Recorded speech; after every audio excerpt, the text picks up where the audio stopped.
오늘 우리가 함께 읽은 본문은 우리가 너무나 잘 알고 있는 성전 청결 사건입니다. 예수님께서 고난주간을 시작하시며 예루살렘 성전에 들어오십니다.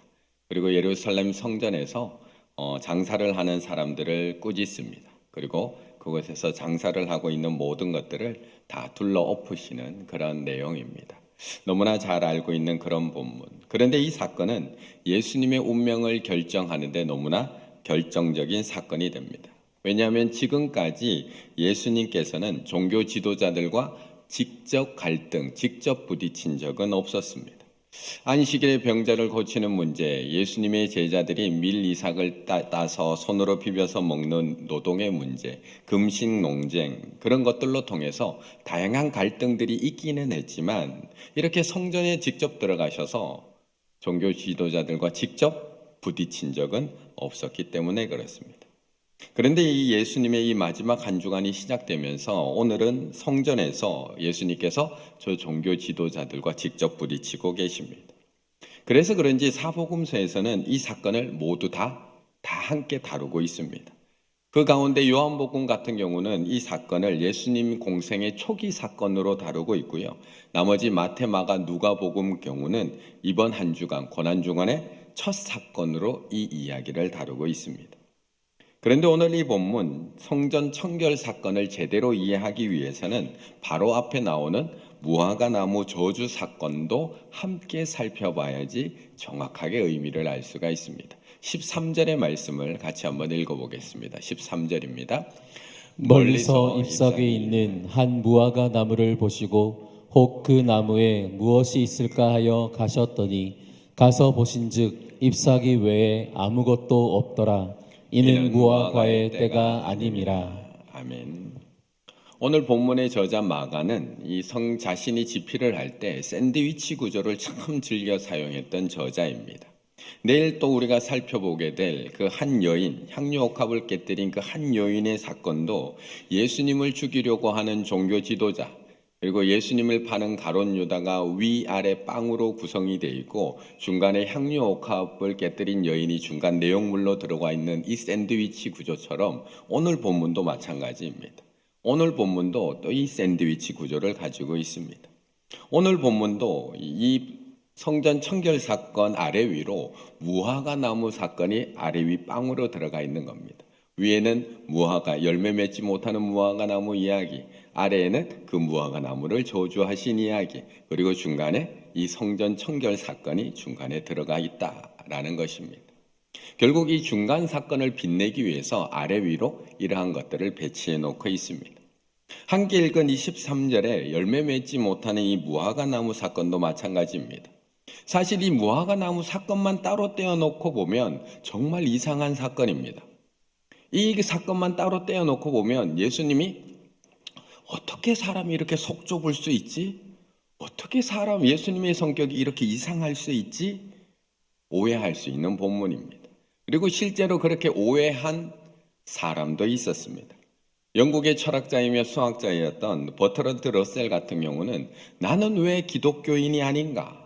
나는 왜 기독교인이 아닌가? 라는 책을 쓰게 되는데 그 챕터 1에서 다루고 있는 사건이 바로 이 무화과 나무 사건입니다. 그러면서 버트런트 러셀 같은 경우는 예수님이 참 이상한 사람이라고 몰아갑니다. 왜냐 13절을 한번 읽어보시면 멀리서 잎사귀가 있는 한 무화과 나무를 보시고 혹 그 나무에 무엇이 있을까 하여 가셨더니 가서 보신즉 잎사귀 외에 아무것도 없더라. 이는 무화과의 때가 아님이라. 이것만 딱 읽어보면 예수님이 이상한 사람이라는 것입니다. 무화과 나무의 때도 아닌데 그 나무의 열매를 얻으려고 하는 예수님이 참 이상한 사람.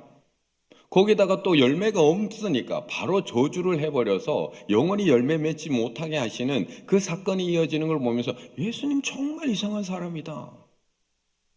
첫 번째, 예수님은 이 정도도 못 참는 사람이었단 말인가? 자기가 배고프다고 아무 잘못도 없는 무화과 나무를 저주한다니 나는 그래서 예수님 믿을 수 없어. 첫 번째. 두 번째, 내가 못 믿는 이유. 오늘이 종료주일의 첫 번째 날이라면 이제 금요일 날 자신이 죽게 되었다는 것을 알고 있을 텐데 내가 이제 죽게 되었다고 이제 죽음이 얼마 남지 않았는 그 사람의 마음이 이런 건가? 이제 얼마 있으면 금요일 되면 내가 죽으니까 마음이 이래서 그 화를 무화과 나무에게 다 이렇게 쏟아놓고 있는 건 아닌가? 그래서 나는 예수를 믿을 수 없어. 요것만 떼어놓고 보면 정말 이상한 사건이라는 겁니다. 그래서 앞서서 말씀드렸지만 이 무화과 나무 사건은 예루살렘 성전 사건을 암시하는 사건입니다. 예수님이 들어가실 이제 잠시 후에 들어가실 예루살렘 성전의 상태가 지금 어떠한 상태인지를 미리 보여주는 사건이 바로 이 무화과 나무 이야기입니다. 이스라엘에 있는 무화과 나무는 이 6월절이 되는 4월 초 그리고 초막절이 있는 10월까지 5번의 열매를 맺게 됩니다. 예전에 제가 설교에서도 한번 말씀드렸는데요. 이스라엘 기후는 11월부터 3월은 우기입니다. 그래서 무화과 나무가 앙상한 가지로 남아 있습니다. 그렇게 겨울이 지나고 나면 이 4월, 6월절이 다가오는 이 4월이 되면 조그마한 잎사귀가 나기 시작을 해서 거기에 함께 작은 열매가 맺히게 됩니다. 그리고 10월까지 5번의 열매가 계속해서 맺히게 됩니다. 이 첫 번째 열매의 이름을 파게라고 부릅니다. 그리고 그 이후에 4번의 열매가 더 맺게 되는데 그 뒤에 맺게 되는 제대로 된 열매를 테나라고 부르게 됩니다. 지난번에도 제가 이 본문을 열린다 성경의 본문을 가지고 와서 한번 읽어봤었는데요. 한 번 더 이 시간에 읽으면 훨씬 더 이해가 빠릅니다. 이렇습니다. 이튿날 예수께서 베다니에서 나왔을 때에 시장하셨다. 배고프셨다. 멀리서 잎사귀 있는 무화과 나무를 보시고 혹 그 나무에 그 첫 번째 열매 파게가 있을까 하여 가셨더니 가서 보신즉 잎사귀 외에는 그 첫 번째 열매가 없었더라. 예수께서 파게를 찾은 때가 바로 6월절 즈음이라. 아직 본격적인 무화과 나무 테나, 그 무화과 나무 테나가 맺힐 때는 아니었기 때문이라. 정확하게는 이렇게 해석을 해야 된다는 겁니다. 우리나라 말 속담에 될성 싶은 나무는 떡잎부터 안다라는 속담이 있는 것처럼 6월절 즈음에 잎사귀와 함께 이 파게라는 첫 번째 열매를 맺지 못하는 무화과 나무는 뒤에 테나라는 열매를 맺을 수 없다는 겁니다. 우리가 여름에 돼서 이제 봄이 돼서 조금 있다가 사과의 꽃이 피고 복숭아 나무에 꽃이 피어야지 나중에 열매가 맺히는 것처럼 그 꽃을 못 맺으면 나중에 열매가 없다는 걸 아는 것처럼 첫 번째 열매인 파게가 없으면 뒤에 제대로 된 열매를 맺을 수 없다는 걸 딱 보면 안다는 겁니다. 그래서 예수님께서는 뒤에 이 열매 맺지 못하는 무화과 나무를 저주하신 사건이 이어지고 있는 겁니다. 결국 예수님은 이 열매 맺지 못한 무화과 나무를 통해서 지금 예루살렘의 영적 상태, 아니 이스라엘 백성들의 영적 상태가 어떤지를 지적하고 계시는 겁니다. 그런데 이 본문을 그래서 가만히 읽다 보면 이런 의미를 가지고 오늘 본문을 가만히 읽다 보면 잎은 무성한데 아무 열매도 없는 나의 모습을 보게 됩니다. 이런 의미로 본문을 읽어보면 잎은 무성한데 가까이 가서 보면 아무 열매 없는 나의 모습과 너무 비슷하다는 생각이 들게 된다는 겁니다. 그런데 예루살렘 성전도 처음부터 그랬을까요? 이스라엘 백성들도 처음부터 그랬을까요? 우리들도 처음부터 그랬을까요? 17절의 말씀 같이 읽어보겠습니다. 17절입니다. 이에 가르쳐 이르시되 기록된 바 내 집은 만민이 기도하는 집이라 칭함을 받으리라고 하지 아니하였느냐. 너희는 강도의 소굴을 만들었도다 하시매. 아멘. 오늘 예수님과 부딪히고 있는 종교자들, 종교 지도자들, 저들은 처음부터 예루살렘 성전을 강도의 소굴로 만들려고 작정을 했을까요? 이스라엘 백성들은 처음부터 나는 잎만 무성하고 열매 없는 나무가 될 거야. 처음부터 그랬을까요? 우리는 처음부터 그랬을까요? 처음부터 계획한 사람은 아무도 없습니다. 처음부터 나는 보기에만 좋은 나무가 돼야지, 열매 없는 나무가 돼야지 하는 사람 아무도 없습니다. 지금 예루살렘 성전도 마찬가지입니다. 이들도 처음부터 그렇게 생각하고 시작하지 않았습니다. 처음에는 좋은 의도로 시작을 했습니다. 예루살렘 성전에서 장사를 시작한 것은 좋은 의도로 시작을 한 겁니다. 예루살렘 성전을 찾는 이스라엘 백성들이 제사를 하나님 앞에 잘 드릴 수 있도록 처음에는 시작한 일들입니다. 성서학자들의 연구에 따르면 당시 성전에는 시장이 아주 크게 열렸습니다. 물론 충주에 있는 무학시장, 자유시장만큼은 아니지만 이 중요한 절기에 이방인의 마당에 시장이 열렸는데 가로가 475m, 세로가 300m 정도 되는 그런 큰 시장이 열렸습니다. 그 장소가 부족할 경우는 다른 건물 몇 곳에서도 시장을 열어줄 정도로 시장이 열렸습니다. 이런 성전시장은 처음부터 강도의 소굴이 아니었습니다. 이 시장을 한 이유는 멀리서 오는 참배객들이 편하게 제사 드릴 수 있도록 도와주기 위해서 시작된 겁니다. 이들이 성전에 예루살렘 성전에 와서 하나님 앞에 헌금을 바치려고 하니까 성전에서 정해진 돈 세겔로 다 바꿔야 했던 겁니다. 애굽에서 참배 드리러 온 참배객들이 결국 예루살렘에 와서 이 시장에서 세겔로 환전해서 하나님 앞에 드릴 수밖에 없었던 겁니다. 로마의 돈이었던 이 데나리온도 그냥 드릴 수 없고 성전에서 사용하는 세겔로 바꿔서 하나님 앞에 드려야 했던 겁니다. 거기다가 하나님 앞에 드릴 짐승 흠이 있어야 되나요? 없어야 되나요? 없어야 되잖아요. 온전한 제사를 드리기 전에 제사장에게 이 내가 가지고 온 짐승이 흠이 있는지 없는지를 다 확인받아서 통과된 제물만 하나님 앞에 드릴 수 있었습니다. 그런데 만약에 내가 정성스럽게 잘 준비하기 위해서 수완보에서부터 오는데 그 양을 끌고 온다고 생각을 해보세요. 이제 하나님 앞에 와서 드리려고 하는데 수완보에서 끌고 오다가 다쳤어요. 그러면 못 드리잖아요. 갈릴리에서 양을 끌고 오면 예루살렘 도착했을 때 못 드립니다. 그러다 보니 제사장들이 원하는 기준에 맞는 그 짐승을 미리 준비해 놓고 성전에 오면 그것을 사서 하나님 앞에 드리게 만들었다는 겁니다. 이처럼 처음에는 의도가 선했습니다. 좋은 의도였습니다. 참배객들을 위해서 시장이 열리기 시작을 했고 거룩한 제사를 드릴 수 있도록 비둘기를 팔고 재물을 팔고 환전을 해주기 시작을 했다는 겁니다. 처음에는 선한 의도로. 그런데 시간이 지날수록 어떻게 되었을까요? 시간이 지날수록 제사장들의 통과를 받아야 했던 재물들, 장사꾼과 제사장들 사이에 뒷거래가 이루어지기 시작을 합니다. 자신들이 정해준 그 구매한 물건들만 통과시켜주기 시작을 합니다. 자신들이 지정해 놓은 집에서 산 물건들만 제사장들이 통과시켜주기 시작을 합니다. 그리고 그 집에서는 그 가격의 몇 퍼센트를 그 종교 지도자 제사장에게 갖다 주어야 합니다. 그러다 보니 재물의 질은 떨어질 수밖에 없고 재물의 가격은 올라갈 수밖에 없는 겁니다. 환전도 마찬가지입니다. 당시에 이 환전을 해줄 때마다 수수료를 받았는데 2.1%, 많게는 4.2%까지 웃돈의 수수료를 받습니다. 그러니 이런 유월절과 같은 큰 명절에 몰려온 그 사람들 돈만 바꿔줘도 얼마나 많은 수수료가 남을까요? 그런데 이런 돈벌이를 하기 위해서 당연히 종교 지도자들과 성전 관리자들에게 상납을 해야 했던 겁니다. 그러니 보기에는 참 좋습니다. 잎은 무성합니다. 성전은 번쩍번쩍 빛나고 성전 마당에는 사람들로 가득합니다. 하나님께 제사 드릴 사람들로 가득합니다. 예수님께서 예루살렘에 들어오실 때 본 그 무화과 나무하고 똑같이 보기에는 멀쩡했다는 겁니다. 흠잡을 데 없었다는 겁니다. 그런데 가까이 가서 그 안을 들여봤더니 강도들로 가득합니다. 아무 열매가 없습니다.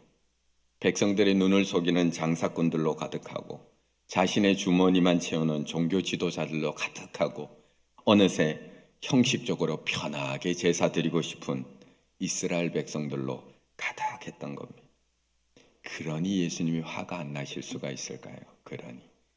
그래서 17절 이에 가르쳐 이르시되 기록된 바 내 집은 만민이 기도하는 집이라 칭함을 받으리라고 하지 아니하였느냐 너희는 강도의 소굴을 만들었도다 하시매. 우리는 아닐까요?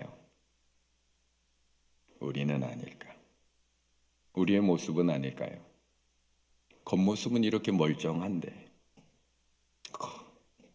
겉은 이렇게 잎이 무성하고, 겉은 이렇게 거룩한 목사 같고, 겉은 이렇게 하나님 잘 믿는 신앙을 갖고 있는 것 같은데, 정말 신실한 성도들 같은데, 정말 지금 우리는 열매가 있을까? 우리도 처음부터 그랬던 것 아닙니다. 우리도 처음부터 형식적이었던 것 아닙니다. 저도 처음에는 목회 잘하려고 했고 교회 잘 섬기려고 했던 것뿐입니다. 그런데 어느새 직분만 남고 어느새 열매는 사라진 것은 아닐까요? 그래서 예수님은 하나님의 이 거룩한 성전을 이렇게 더럽혀 놓은 저들을 가만히 둘 수가 없었던 겁니다. 오늘 본문 15절의 말씀 같이 있습니다. 15절입니다.